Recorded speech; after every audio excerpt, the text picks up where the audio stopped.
हवा में खुशी और उमंग छाया हुआ था। गांव में दिवाली आ गई थी। हर घर रोशनी से जगमगा रहा था, जैसे रात की चादर पर जुगनू टिमटिमा रहे हों।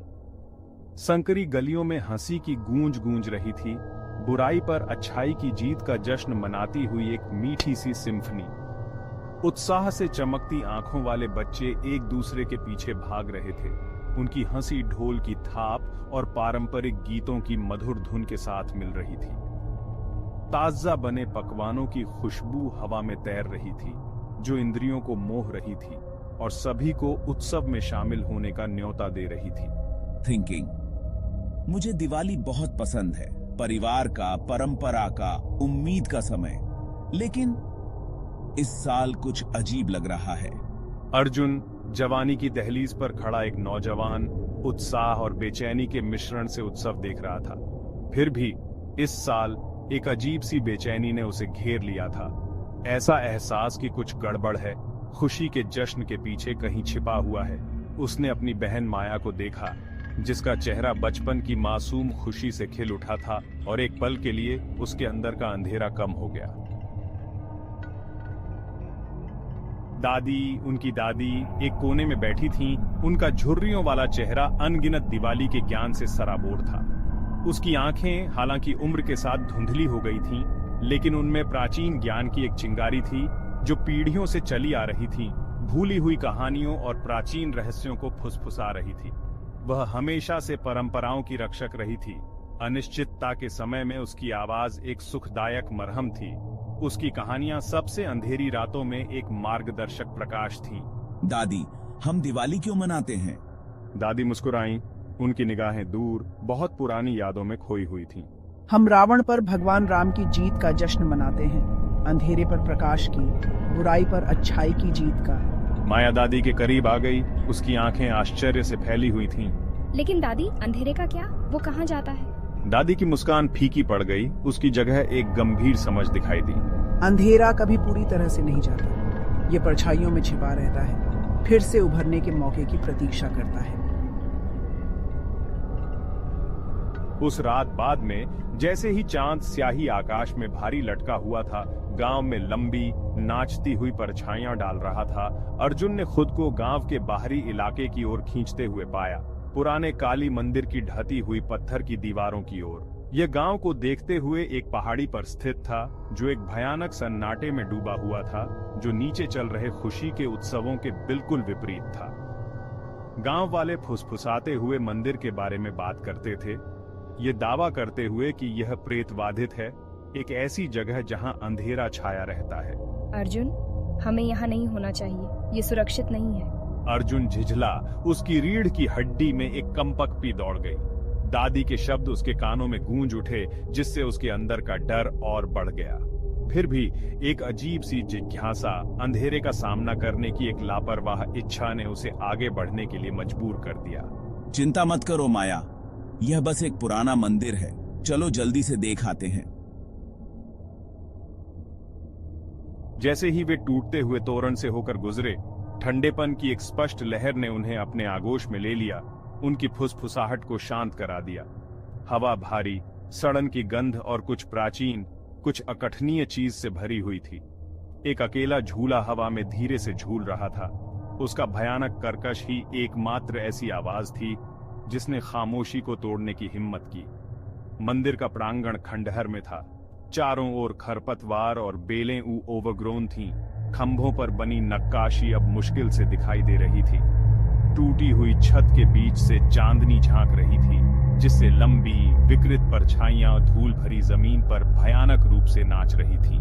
अर्जुन, मुझे डर लग रहा है, चलो वापस चलते हैं। अर्जुन ने अपनी बहन के प्रति सुरक्षा का एक उछाल महसूस किया। वह जानता था कि उन्हें वहां से चले जाना चाहिए, फिर भी कुछ ने उसे बी कैप्टिव बना लिया, एक अदृश्य शक्ति जो मंदिर के बिल्कुल केंद्र से निकलती प्रतीत होती थी। मुझे पता है हमें यहाँ से चले जाना चाहिए, लेकिन ये एहसास क्या है? जैसे जैसे वे मंदिर में और अंदर बढ़ते गए, उन्होंने उसे सुना, एक धीमी दर्द भरी चीख जो धरती की गहराई से उठती हुई प्रतीत होती थी, जिससे उनकी रीढ़ की हड्डी में कंपकपी दौड़ जाती थी। हवा और ठंडी हो गई, परछाइयां और गहरी हो गईं, मानो दीवारें ही उन पर बंद हो रही हों। वहां कौन है? अर्जुन की आवाज खालीपन में गूंज उठी। उसके शब्द उस डर से भरे हुए थे जिसे वह अब और नहीं दबा सकता था। चीख तेज हो गई, एक आंत रेंचिंग चीख में बदल गई जो उनके विवेक पर वार करती हुई प्रतीत हुई। और फिर उन्होंने उसे देखा। गलियारे के अंत में एक छायादार आकृति प्रकट हुई। उसकी आंखें एक भयानक लाल रोशनी से चमक रही थीं। चांदनी में धुएं की तरह उसका रूप बदल रहा था और घूम रहा था। दहशत ने अर्जुन और माया को उनके रास्ते में रोक दिया। वे स्तब्ध खड़े रहे, उनकी सांसें उनकी गर्दन में फंस गईं। जैसे जैसे आकृति आगे बढ़ रही थी, उसका रूप हर कदम के साथ ठोस होता जा रहा था, एक महिला के पीड़ित चेहरे को उजागर कर रहा था। उसकी आंखें एक गहरे अथाह दुहक से भरी हुई थीं। उनकी आंखों से टकरा गईं और एक ठंडी भूतिया आवाज ने सन्नाटे को चीर डाला। तुम मेरी शांति क्यों भंग करते हो?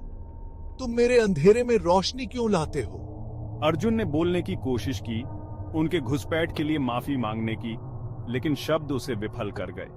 उसने इतना कच्चा शुद्ध डर, इतनी स्पष्ट निराशा कभी महसूस नहीं की थी।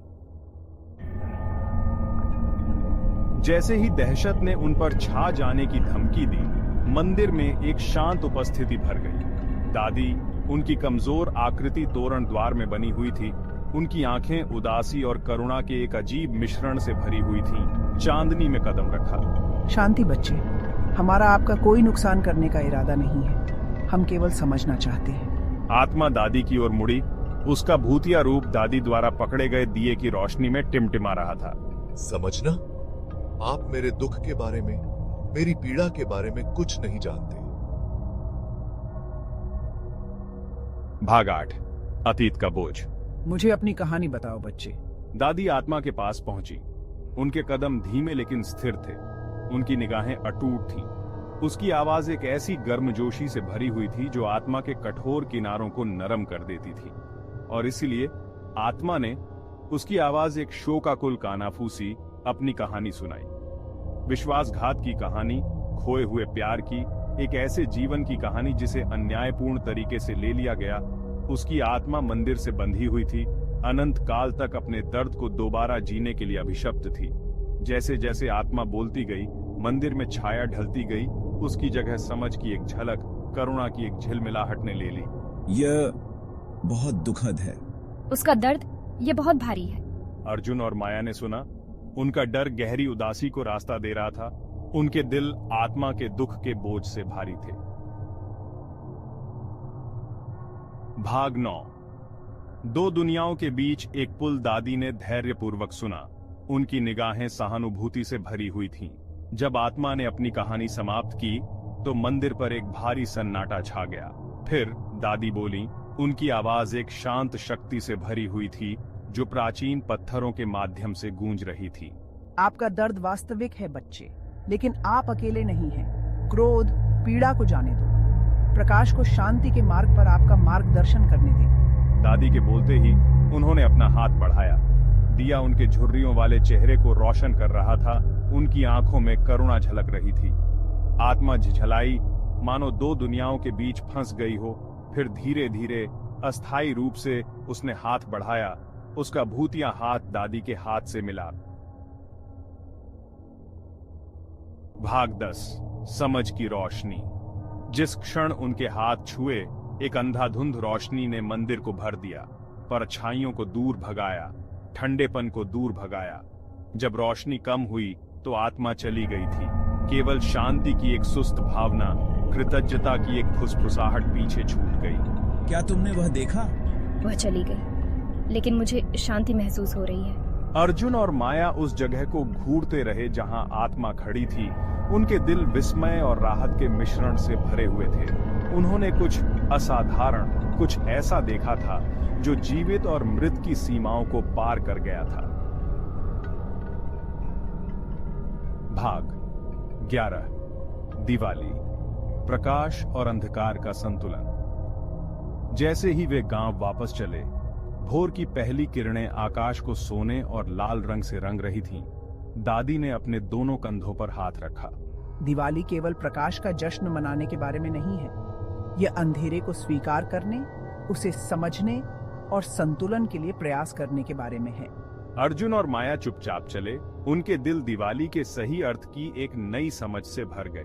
उन्होंने महसूस किया कि प्रकाश और अंधेरा अलग अलग इकाइयां नहीं हैं, बल्कि एक ही सिक्के के दो पहलू हैं, हमेशा के लिए आपस में जुड़े हुए हैं, हमेशा संतुलन की आवश्यकता है। और जैसे ही वे दिवाली उत्सव के अंतिम दिन में ग्रामीणों के साथ शामिल हुए, वे अपने साथ आत्मा की कहानी ले गए, एक अनुस्मारक की सबसे अंधेरी रातों में भी करुणा की एक झिलमिलाहट, समझ की एक किरण शांति के मार्ग को रोशन कर सकती है।